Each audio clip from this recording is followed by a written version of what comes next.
Hello students, class 12th NCERT mathematics chapter number first relation and function के last video में पढ़ने relation के बारे में समझा था कि ये वास्तव में रिलेशन की डेफिनेशन क्या है। उसके बाद में अपन ने समझा कि domain of relation, range of relation and codomain of relation क्या होता है। और लास्ट में मैंने आप लोगों की थोड़ी बहुत जान पहचान करवा दी थी एम्प्टी रिलेशन और यूनिवर्सल रिलेशन के साथ में। तो आज अपन बिल्कुल डिटेल में समझने वाले हैं एम्प्टी रिलेशन को, यूनिवर्सल रिलेशन को, और उसके बाद में अपन पढ़ेंगे बेटा आइडेंटिटी रिलेशन किसको बोलते हैं। आइडेंटिटी रिलेशन को हिंदी में बोला जाता है तत्समक संबंध। तो ये तत्समक संबंध क्या होता है, और फिर थोड़ा बहुत इंट्रोडक्शन करवा दूंगा मैं आप लोगों का reflexive relation, symmetric relation, transitive relation, और फिर इक्विवेलेंस रिलेशन किसको कहा जाता है। तो बेटा सबसे पहले अपन समझते हैं एम्प्टी रिलेशन के बारे में कि यार ये एम्प्टी रिलेशन क्या है।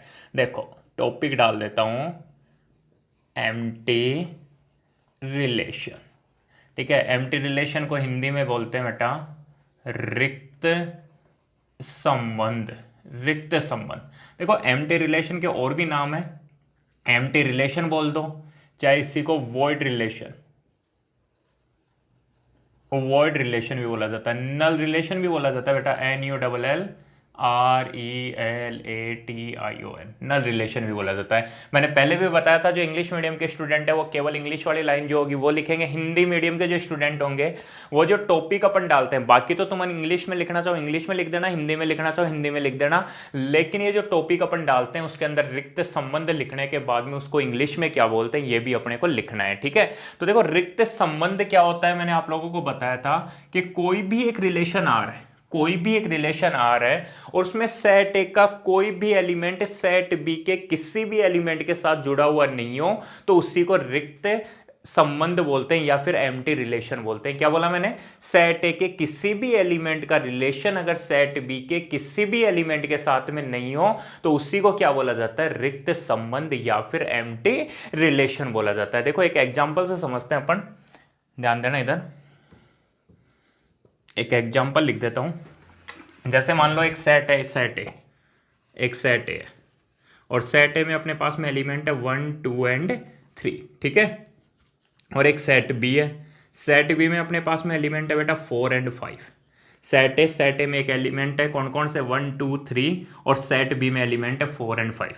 मैं एक रिलेशन मान लेता हूँ आर, कि ये रिलेशन आर है, और आर रिलेशन कैसा है कि इसमें ए कोमा बी टाइप के एलिमेंट है। ठीक है, ए जो है वो तो सेट ए से बिलोंग करता है, बी जो है वो सेट बी से बिलोंग करता है, ये भी ठीक है। एंड करके अब मैं रिलेशन लिख रहा हूं कि ये तो किसकी डेफिनेशन थी, मैंने कल भी बताया था, कार्टेशियन प्रोडक्ट की डेफिनेशन थी कि ए कोमा बी टाइप के एलिमेंट हो, ए सेट ए से बिलोंग करे, बी सेट बी से बिलोंग करे, तो 1,4 1,5 2,4 2,5 3,4 एंड 3,5 बनेगा, जो कि कार्टेशियन प्रोडक्ट होता है। और कार्टेशियन प्रोडक्ट वास्तव में किसको बताता है, वो बताता है सेट ए के एलिमेंट्स के, सेट ए के एलिमेंट्स के सेट बी के एलिमेंट्स के साथ में जितने भी पॉसिबल रिलेशन हो सकते हैं, सेट ए के अवयवों के सेट बी के अवयवों के साथ में जितने भी संभावित संबंध हो सकते हैं उन सबको बताता है Cartesian product A cross B.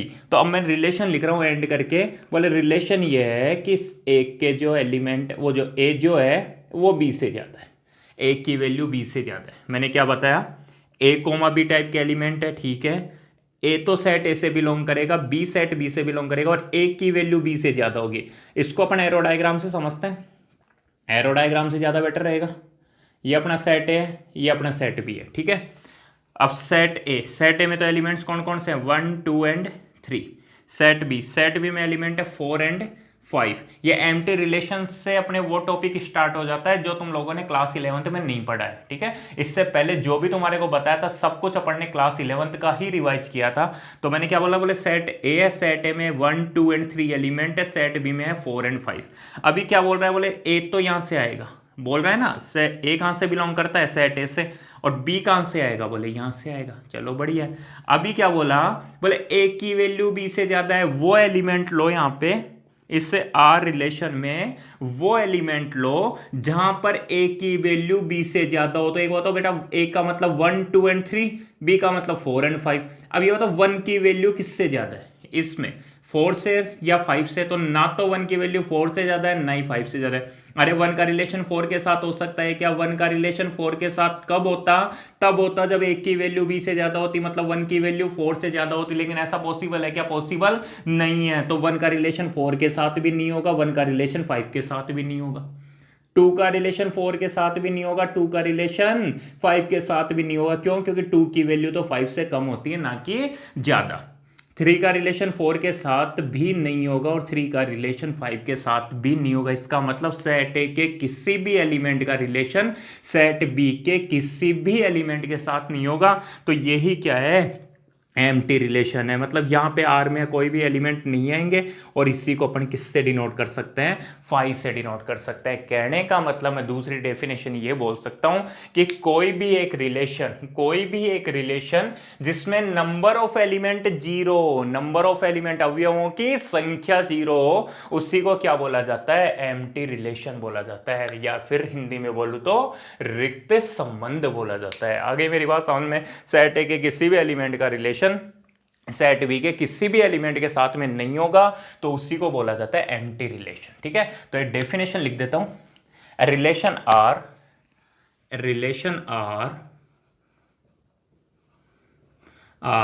From set A to set B, relation R from set A to set B is said to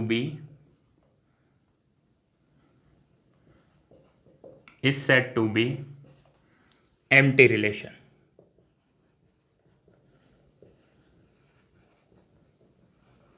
if no element of set A is related to any element of set B. देखो क्या लिखा मैंने, कोई भी एक relation है are जो set ए से सेट बी में डिफाइंड है। इस said to be empty relation, वो एम्प्टी रिलेशन होता है कब होता है? जब no element of set A is related to any element of set B, जब सेट ए का कोई भी एलिमेंट सेट बी के किसी भी एलिमेंट से रिलेटेड नहीं हो। No element of set A is related to any element of set B. ठीक है ना, सेट ए का कोई भी एलिमेंट ऐसा नहीं होना चाहिए जो सेट बी के किसी भी एलिमेंट से रिलेटेड है। क्लियर है मेरी बात? समझ में आ गया होगा। हिंदी में क्या लिखोगे? एक संबंध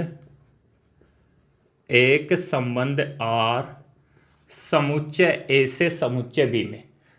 ठीक है ना, इस तरीके से ये समुच्चय ए से समुच्चय बी में ये पूरा लिखा हुआ है। एक संबंध आर समुच्चय ए से समुच्चय बी में क्या कहलाता है? रिक्त संबंध कहलाता है।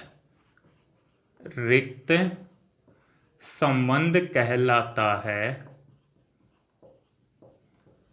यदि समुच्चय एक के किसी भी अवयव का संबंध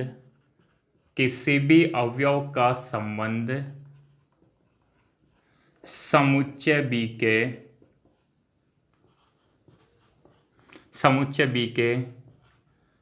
किसी भी अवयव के साथ न हो।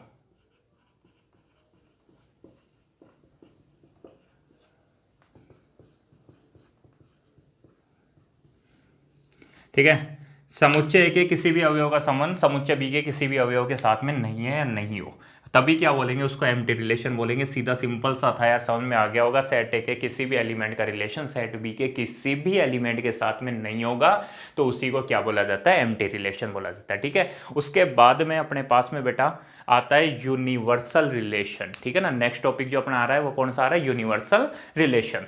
तो समझते हैं अपन यूनिवर्सल रिलेशन के बारे में। यूनिवर्सल रिलेशन को हिंदी में बोला जाता है सार्वत्रिक संबंध। ठीक है, क्या बोलते हैं? सार्वत्रिक संबंध बोलते हैं यूनिवर्सल रिलेशन। देखो समझो, यूनिवर्सल रिलेशन क्या हुआ? बोले कोई भी एक ऐसा रिलेशन हो जिसमें सेट ए के सभी एलिमेंट्स का रिलेशन, सेट ए में जितने भी एलिमेंट्स हैं उन सभी का रिलेशन सेट बी के सभी एलिमेंट्स के साथ हो। जैसे सेट ए के अंदर क्या था बेटा, यहां समझो, जैसे सेट ए में 1 था, अब बोले 1 का रिलेशन इन दोनों के साथ होना चाहिए। सेट ए के सभी एलिमेंट्स का रिलेशन, सेट ए में जितने भी एलिमेंट है उन सब का रिलेशन सेट बी के सभी एलिमेंट्स के साथ में होगा, तो उसी को बोला जाता है सार्वत्रिक संबंध या फिर यूनिवर्सल रिलेशन। एक बार इसको अपन एक एग्जांपल से समझते हैं, एग्जांपल से पहले समझ लेंगे, उसके बाद में डेफिनेशन लिखेंगे तो डेफिनेशन अच्छे से समझ में आ जाएगी। बाकी मैंने डेफिनेशन आप लोगों को बोल के बता दिया एक बार। बोले सेट ए के सभी एलिमेंट्स का रिलेशन अगर सेट बी के सभी एलिमेंट के साथ होगा, सेट ए के जितने भी एलिमेंट है, या फिर दूसरी तरीके से बोलूं, सेट ए के प्रत्येक अवयव का संबंध सेट बी के सभी अवयवों के साथ होगा, तो उसे ही अपन सार्वत्रिक समुच्चय कहते हैं। जैसे एक एग्जांपल देखो, ये रहा एग्जांपल। बोले एक सेट ए है, यही सेट ले लेता हूं, सेट ए 1 2 एंड 3, और एक सेट बी है 4 एंड 5। रिलेशन आर लिख रहा हूं, ए कोमा बी टाइप के एलिमेंट है, ए की वैल्यू सेट ए से और बी की वैल्यू सेट बी से बिलोंग करती है, एंड ए की जो वैल्यू है वो बी से कम है, a is less than to b. यहां क्या था, ए की वैल्यू बी से ज्यादा थी, वहां पे ए की वैल्यू बी से कम है। तो देखते हैं यार ये रिलेशन आर क्या होगा। देखो मैंने क्या किया, यहाँ पे सबसे पहले सेट ए बनाया और ये मैंने सेट बी बनाया, ठीक है।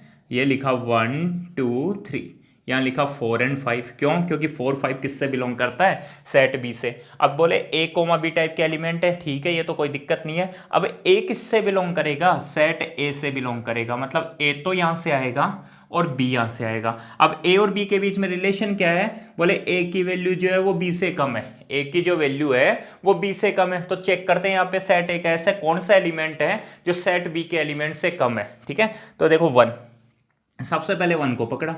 अब 1 जो है 1 का रिलेशन 4 के साथ होगा, 1 का रिलेशन 4 के साथ होगा। अब क्यों होगा, क्योंकि बेटा 1 की जो वैल्यू है वो 4 से कम है। देखो अगर मैं ऐसे लिखूं, बोले 1 का रिलेशन किसके साथ होगा, 4 के साथ। अब तुम्हारे से पूछो होगा कि नहीं होगा, तुम बोलोगे बिल्कुल सर होगा। क्यों? क्योंकि ये जो 1 है उसकी वैल्यू 4 से कम है। ये जो ए है, ए की वैल्यू बी से कम है, 1 की वैल्यू 4 से कम है। और ऐसे ही 1 का रिलेशन किसके साथ होगा, 5 के साथ होगा। 1 का रिलेशन किसके साथ होगा, 5 के साथ, ठीक है।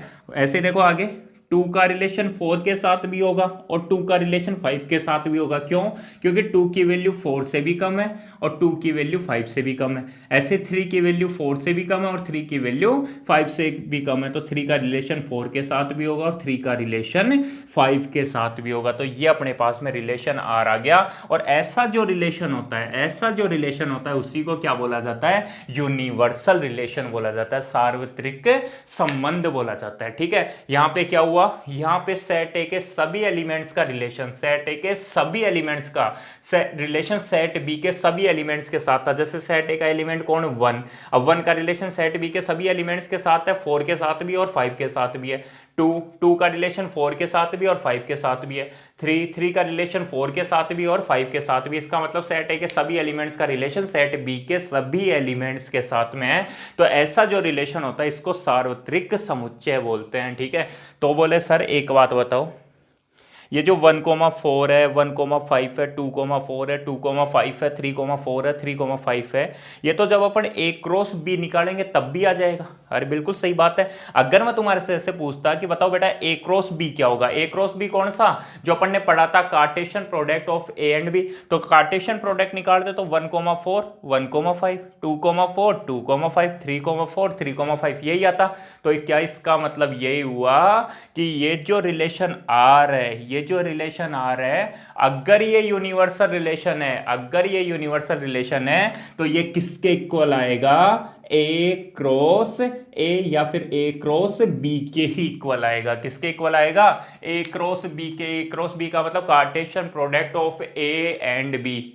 तो मैं दूसरी लैंग्वेज में ये बात बोल सकता हूं कि कोई भी रिलेशन आर यूनिवर्सल रिलेशन होगा, कोई भी रिलेशन आर यूनिवर्सल रिलेशन होगा यदि आर किसके बराबर आ जाए, ए क्रॉस बी के। क्यों? क्योंकि ए क्रॉस बी में क्या होता था, ए क्रॉस बी में सेट ए के सभी एलिमेंट्स को पकड़ते थे और सेट बी के साथ में अपन रिलेशन बना देते थे कि ये रिलेशन हो सकता है, ये भी रिलेशन हो सकता है, ये भी रिलेशन हो सकता है। और वास्तव में अगर सारे के सारे ही रिलेशन में हैं तो इसी को क्या बोला जाता है, यूनिवर्सल रिलेशन बोला जाता है। तो क्या समझे, बोले कोई भी एक सेट ए है, कोई एक सेट बी है, अगर सेट ए के किसी भी एलिमेंट का रिलेशन सेट बी के किसी भी एलिमेंट के साथ में नहीं होगा तो वो एम्प्टी रिलेशन होगा।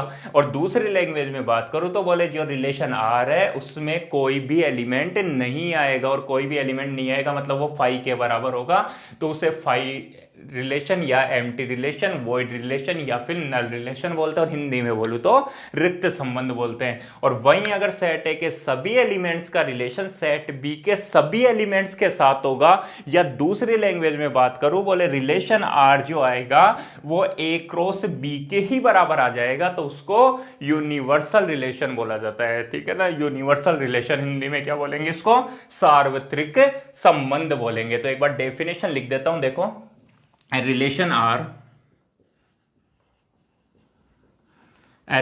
R from set A to set B is called, या फिर इस set to B is called universal relation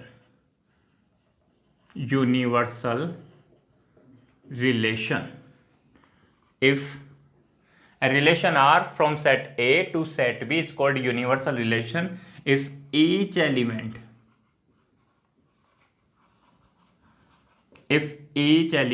of set A is related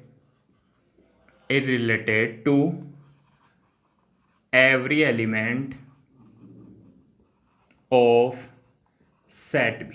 क्या बोला मैंने, a relation R from set A to set B, a relation R from set A to set B is called universal relation if each element of set A is related to every element of set B। each element of set A, every element of set B मतलब set A के जितने भी element हैं वो set B के सभी elements के साथ में क्या होंगे, रिलेटेड होंगे। 1 जो है वो 4 और 5 के साथ रिलेटेड होगा, 2 जो है वो 4 और 5 के साथ रिलेटेड होगा, और 3 जो है वो 4 और 5 के साथ रिलेटेड होगा, तो उसी को यूनिवर्सल रिलेशन कहा जाता है। ठीक है, अगर हिंदी में बात करूं तो एक संबंध आर, हिंदी मीडियम वाले केवल हिंदी में लिखना डेफिनेशन तो, या फिर केवल इंग्लिश में लिखना है ना, एक संबंध आर समुच्चय ए से समुच्चय बी में कौन सा, सार्वत्रिक संबंध कहलाता है, सार्वत्रिक संबंध कहलाता है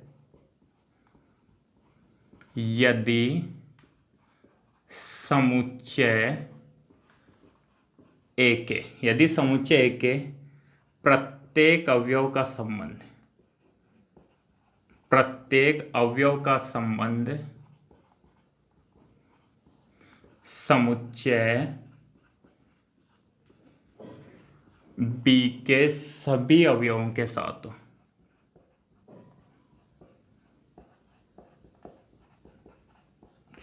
हो। या साथ, ठीक है। एक संबंध आर समुच्चय ए से समुच्चय बी में सार्वत्रिक संबंध कहलाता है यदि समुच्चय ए के प्रत्येक अवयव का संबंध समुच्चय बी के सभी अवयवों के साथ है, तो उसी को क्या बोला जाता है, सार्वत्रिक संबंध बोला जाता है। बेटा देखो, थोड़े से राइटिंग के लिए ध्यान रख लेना ना, राइटिंग ऐसी है ना, नजर वजर मत लगा देना कहीं पे राइटिंग के नजर लग जाए, क्योंकि बहुत सुंदर राइटिंग है। फिर भी हाँ, इतना बोल सकता हूँ कि समझ में आ जाएगी, और समझ में नहीं आता है कोई शब्द तो यार मैं बार बार बोल रहा हूँ। जैसे एम्प्टी रिलेशन की डेफिनेशन लिखी है, relation R from set A to set B is said to be empty relation if no element of set is related to any element of set B. एक संबंध आर समुच्चय ए से समुच्चय B में रिक्त संबंध कहलाता है यदि समुच्चय ए के किसी भी अवयव का संबंध समुच्चय बी के किसी भी अवयव के साथ नहीं है। और ऐसे यूनिवर्सल रिलेशन की डेफिनेशन लिखी है, relation R from set A to set B is called universal relation if each element of set A is related to every element of set B. एक संबंध आर आर समुच्चय ए से समुच्चय B में सार्वत्रिक संबंध कहलाता है यदि समुच्चय ए के प्रत्येक अवयव का संबंध समुच्चय बी के सभी अवयवों के साथ है। या फिर बाद में देखो और, या फिर क्या बोल सकता हूं, यहां पे कोई भी रिलेशन आर है उसको अपन एम्प्टी रिलेशन बोलेंगे अगर आर इक्वल टू क्या आ जाए, फाई आ जाए, आर किसके बराबर आ जाए, फाई के बराबर आ जाए, ठीक है। या फिर यहां पे देखो आर किसके बराबर आता है, यहां पे ए क्रॉस बी के बराबर आता है। आर किसके बराबर आता है, ए क्रॉस बी के बराबर आता है, तो उसको यूनिवर्सल रिलेशन बोला जाता है। तो शायद एम्प्टी रिलेशन और यूनिवर्सल रिलेशन तुम लोगों को अच्छे समझ में आ गया होगा। बेटा ये देखो, ये जो चैप्टर है ना थोड़ा सा डिफिकल्ट चैप्टर है, और अगर ये चैप्टर तुम लोगों को अच्छे से समझ में आ गया तो फिर आगे के चैप्टर अच्छे से समझ में आएंगे, कोई दिक्कत नहीं आएगी। ये बात मैंने पहले भी आप लोगों को बताई थी। थोड़ा सा डिफिकल्ट चैप्टर है, थोड़ा सा मतलब यार तुम लोगों को देखो समझना पड़ेगा। मैंने बताया था थ्योरेटिकल चैप्टर है, थ्योरेटिकल चैप्टर तुम्हारा माइंड कितना चल सकता है, तुम लोग कितने थ्योरेटिकल अप्रोच अप्लाई कर सकते हो किसी भी क्वेश्चन के बारे में, तुम कितना सोच सकते हो, यही देखने को मिलेगा। अगर समझ में आ गया ना तो सबसे इजी चैप्टर में, और नहीं आया तो फिर सबसे मुश्किल चैप्टर में से। तो एक बार इनको नोट डाउन करो, उसके बाद आगे बढ़ते हैं। हाँ, तो अब इसके बाद में अपन समझते हैं आइडेंटिटी रिलेशन के बारे में। IDENTITY रिलेशन,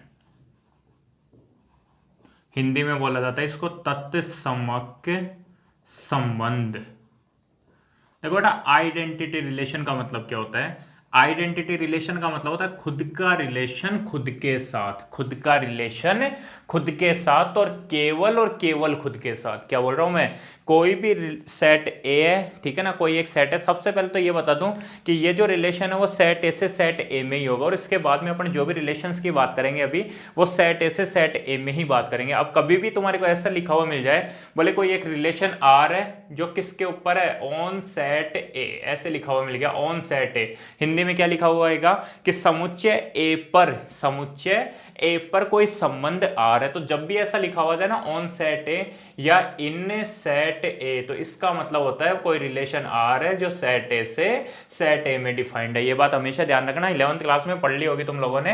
बोले कभी भी ऐसा लिखा हुआ मिल जाए ऑन सेट ए या फिर इन सेट ए, कि हिंदी में क्या लिखा हुआ मिलेगा, समुच्चय ए पर, समुच्चय ए पर कोई संबंध आर है, तो इसका मतलब क्या हुआ, वो जो रिलेशन आर है वो सेट ए से सेट ए में ही डिफाइंड है। तो आइडेंटिटी रिलेशन की जब भी बात होगी तो वो सेट ए से सेट ए में ही डिफाइंड होगा, ठीक है ना। मतलब जो सेट ए है यहाँ भी आगे भी क्या होगा सेट ए, या सेट बी से सेट बी में डिफाइंड होगा, सी से सी में डिफाइंड होगा, डी से डी में डिफाइंड होगा। तो वो छोड़ो, एक बार के लिए आइडेंटिटी रिलेशन की बात कर लेते हैं। आइडेंटिटी रिलेशन का मतलब मैंने क्या बताया, बोले खुद का रिलेशन खुद के साथ और केवल खुद के साथ। मतलब क्या हुआ, बोले सेट ए के जितने भी एलिमेंट है, सेट ए के जितने भी एलिमेंट है उनका रिलेशन खुद के साथ होना चाहिए और केवल खुद के साथ होना चाहिए। जैसे 1 का रिलेशन 1 के साथ, 2 का रिलेशन 2 के साथ, 3 का रिलेशन 3 के साथ, 4 का रिलेशन 4 के साथ। तो ऐसा जो रिलेशन होता है उसी को क्या बोला जाता है, आइडेंटिटी रिलेशन बोला जाता है। जैसे एग्जांपल की बात करूं,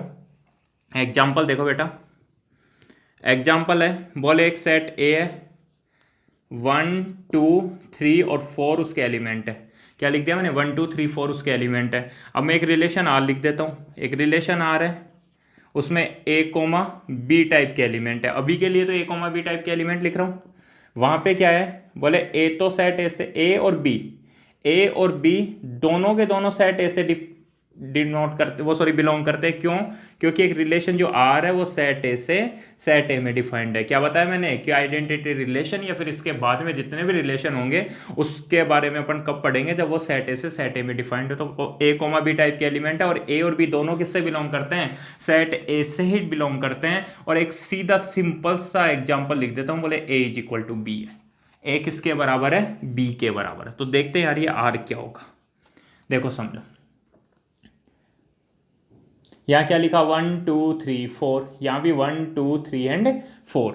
तो अभी देखो a इक्वल टू बी, ये सेट है ये भी सेट है, इसलिए तो 1 2 3 4 1 2 3 4 है, ठीक है। यहाँ से a आएगा और यहाँ से b आएगा। अब a इक्वल टू b, तो 1 के इक्वल है, 2 2 के इक्वल है, 3 3 के इक्वल और 4 4 के इक्वल है। तो 1 1 आएगा, 2 2 आएगा, 3 3 आएगा और 4 4 आएगा, ठीक है ना, 1,1 2,2 3,3 और 4,4। तो जब भी ऐसा आ जाए कि सेट ए के सभी एलिमेंट, ध्यान रखना, अगर ऐसा मिल गया ना 1,1 2,2 3,3 लेकिन इस 4 का डबलेट नहीं मिला, मतलब इस 4 के साथ में 4 का रिलेशन नहीं हुआ, तो उसको आइडेंटिटी रिलेशन नहीं बोलेंगे। आइडेंटिटी रिलेशन का मतलब क्या हुआ, सेट ए के सभी एलिमेंट का, ध्यान से सुनना, सेट ए के सभी एलिमेंट का खुद के साथ में रिलेशन होना चाहिए। सेट ए के सभी एलिमेंट का 1,1 2,2 3,3 4,4 मिलना चाहिए, 1 के साथ 1 मिलना चाहिए, 2 के साथ 2 मिलना चाहिए, 3 के साथ 3 मिलना चाहिए और 4 के साथ 4 मिलना चाहिए, तब भी उसको क्या बोला जाएगा, आइडेंटिटी रिलेशन बोला जाएगा, तत्समक संबंध बोला जाएगा। अगर या मान लो कुछ ऐसा होता, बोले 4,4 नहीं होता, तो 1,1 मिल गया, 2,2 मिल गया, 3,3 मिल गया, लेकिन 4,4 नहीं मिला, तो उसको अपन आइडेंटिटी रिलेशन नहीं बोलेंगे, ध्यान रखना, ठीक है। तो यहां पे क्या मिला अपने को, 4,4 भी मिला, ठीक है। तो एक बार डेफिनेशन लिख देता हूं, relation R from set A to set A. ये आगे इसी बात को मैं कैसे लिखा करूंगा, relation is defined on set A. कोई एक रिलेशन आर है जो डिफाइंड है किसके ऊपर, सेट ए के ऊपर। अभी तो लिख देता हूं, relation R from set A to set A is called identity relation.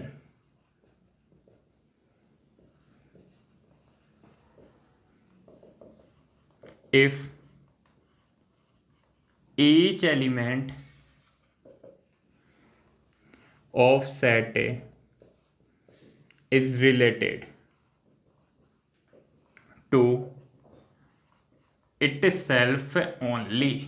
यहां पे लास्ट में क्या शब्द लिखा है, ओनली। मैंने क्या लिखा, देखो दो शब्दों को काम मिले, relation R from set A to set A it's called identity relation if, ये लिखा हुआ बेटा इफ एंड ओनली इफ, अभी के लिए बाद में समझाएंगे। चलो, इफ ईच एलिमेंट का मतलब, ठीक है ना, प्रत्येक अवयव किसका, ऑफ सेट ए का प्रत्येक अवयव, each element of set A is related to itself only. अगर सेट ए के सभी एलिमेंट केवल और केवल खुद से रिलेटेड हो, खुद से रिलेटेड हो, तो उसको आइडेंटिटी रिलेशन बोलते हैं। जैसे सेट ए के एलिमेंट क्या क्या थे 1 2 3 4 थे, तो 1 1 से रिलेटेड था, तो 2 2 से, 3 3 से और 4 4 से रिलेटेड था। क्लियर है।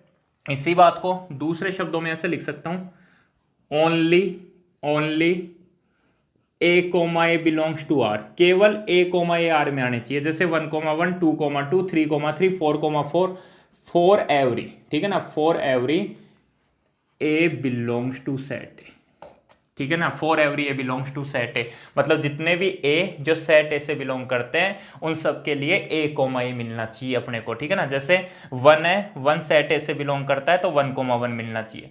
2 है, फॉर एवरी का मतलब जितने भी हैं, ठीक है ना। 2 है, ध्यान लिख ही देता हूं इसी को, फॉर एवरी, यहाँ पे क्या काम मिलेंगे, फॉर एवरी, है ना। 2 है तो 2,2 मिलना चाहिए, 3 है तो 3,3 मिलना चाहिए, 4 है तो 4,4 मिलना चाहिए, कोई भी नहीं छूट जाना चाहिए। क्यों, क्योंकि each element of set A, set A के जितने भी अवयव है उन सभी की बात हो रही है, ठीक है ना, जितने भी एलिमेंट है उन सभी की बात हो रही है, तो कुछ भी नहीं छूट जाना चाहिए सेट ए में, और उन सभी के डबलेट होने चाहिए, और केवल डबलेट ही होनी चाहिए। क्यों, क्योंकि is related to itself only, वो केवल और केवल खुद से रिलेटेड है। हिंदी में क्या लिखोगे, एक संबंध आर ऐसे लिख लेना, एक संबंध आर समुच्चय से समुच्चय में, एक संबंध आर समुच्चय से समुच्चय में तत्समक संबंध कहलाता है।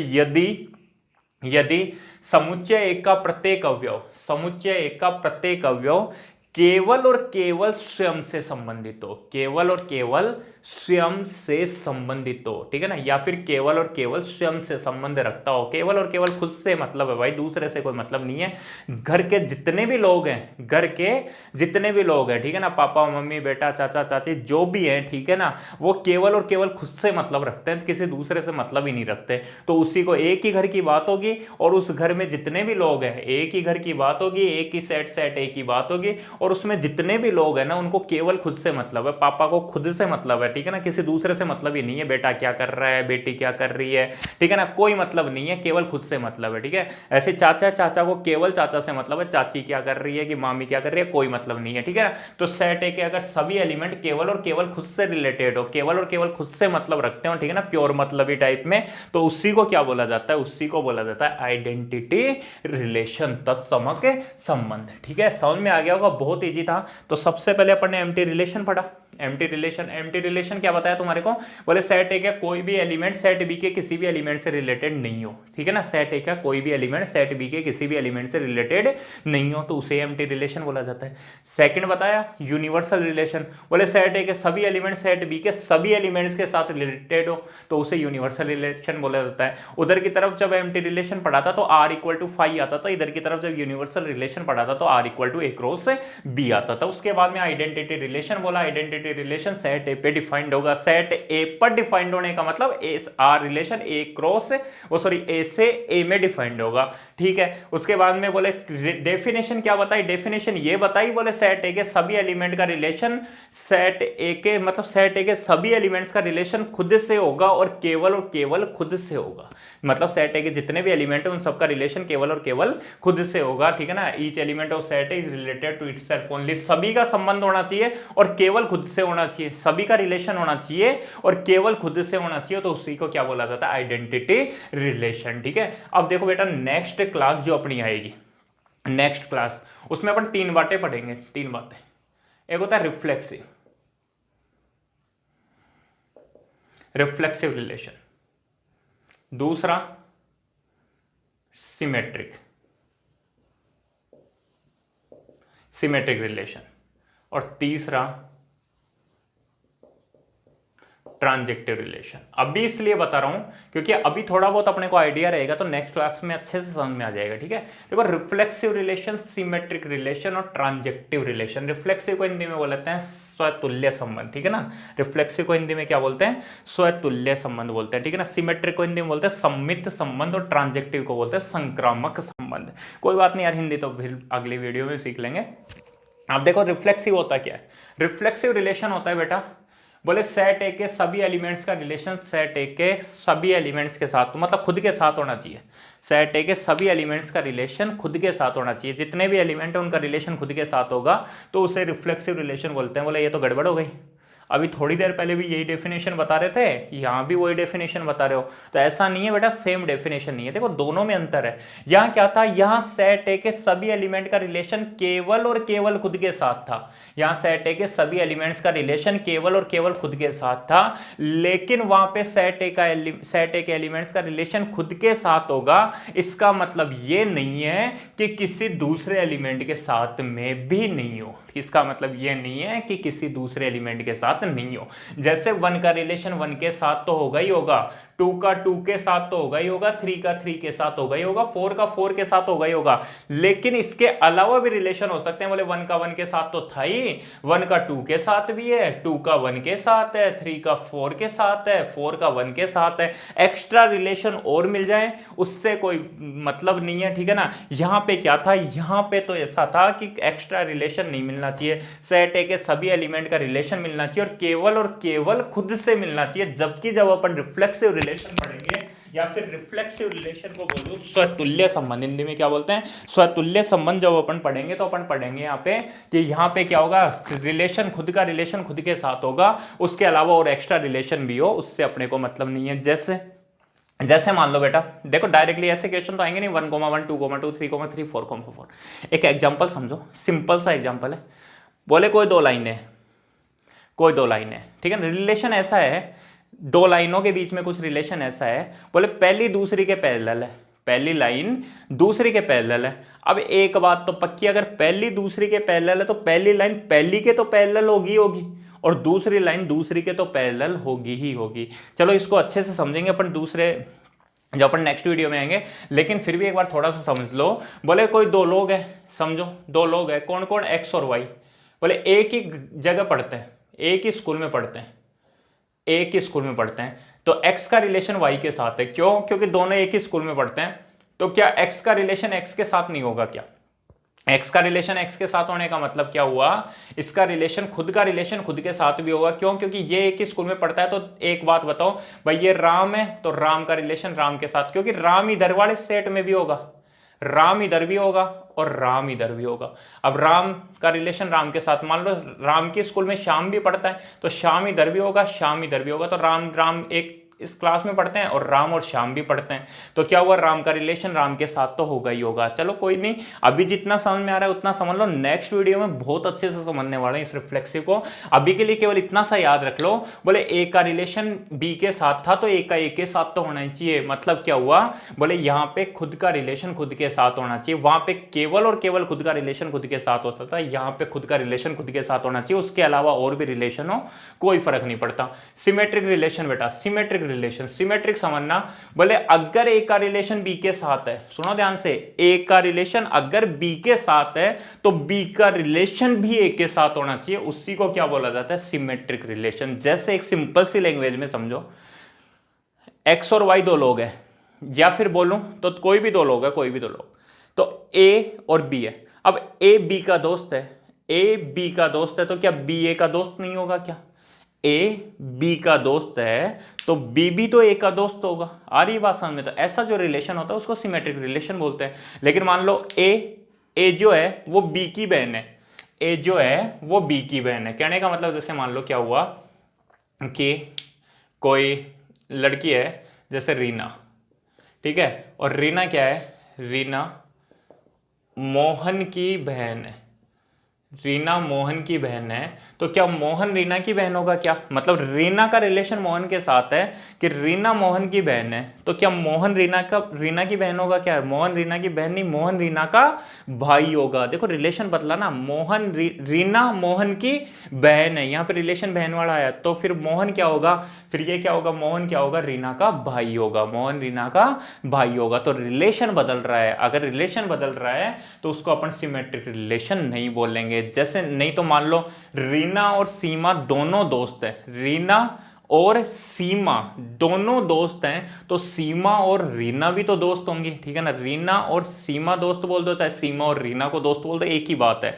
पलटने पर यहां पे तो इन दोनों को अगर चेंज कर दूं तो बात ही बदल जाएगी, रीना मोहन की बहन है और पलट दूं मोहन रीना की बहन है, तो बात गलत है, ठीक है। लेकिन मान लो मैंने बोल दिया रीना तथा सीमा रीना तथा सीमा, हाँ वहां पे बहन बोल सकते हो, ठीक है ना, दोनों अगर गर्ल होंगे तो वो सिमेट्रिक रिलेशन हो जाएगा। या फिर रीना तथा सीमा दोनों दोस्त हैं, तो पलट दोगे तो सीमा और रीना भी दोनों दोस्त होंगी, तो ऐसा जो रिलेशन होता है उसको अपन सिमेट्रिक रिलेशन बोलते हैं, ठीक है ना। क्या बोलते हैं? सिमेट्रिक रिलेशन बोलते हैं। अभी मैं केवल इतना सा बोल रहा हूं कि केवल और केवल तुम्हारे को 5-10% समझ में आएगा, इससे ज्यादा समझ में नहीं आएगा। क्यों काम में लेते हैं, कैसे काम में लेते हैं, वो अपन नेक्स्ट वीडियो में देखेंगे। उसके बाद देखो ट्रांजेक्टिव रिलेशन। ट्रांजेक्टिव रिलेशन होता है बेटा, बोले ए का रिलेशन बी के साथ है, ए का रिलेशन बी के साथ है और बी का रिलेशन सी के साथ है। ए का रिलेशन बी के साथ है, बी का सी के साथ है, और अगर ए का सी के साथ भी रिलेशन हो गया तो ऐसे रिलेशन को ट्रांजेक्टिव बोलते हैं। पहले ए का बी के साथ होना चाहिए, बी का सी के साथ होना चाहिए, और फिर अगर ए का रिलेशन सी के साथ भी हो गया तो उसी को क्या बोलते हैं अपन? ट्रांजेक्टिव रिलेशन बोलते हैं। जैसे ए बराबर बी है, बी बराबर सी है, मतलब ए बी के बराबर है, बी सी के बराबर, तो 100% ए किसके बराबर होगा? सी के बराबर होगा। तो ऐसा जो रिलेशन होता है उसको ट्रांजेक्टिव रिलेशन बोला जाता है, ठीक है। और अगर कोई भी रिलेशन रिफ्लेक्सिव हो, सिमेट्रिक हो और ट्रांजेक्टिव हो तो उसी को बोला जाता है इक्विवेलेंस रिलेशन।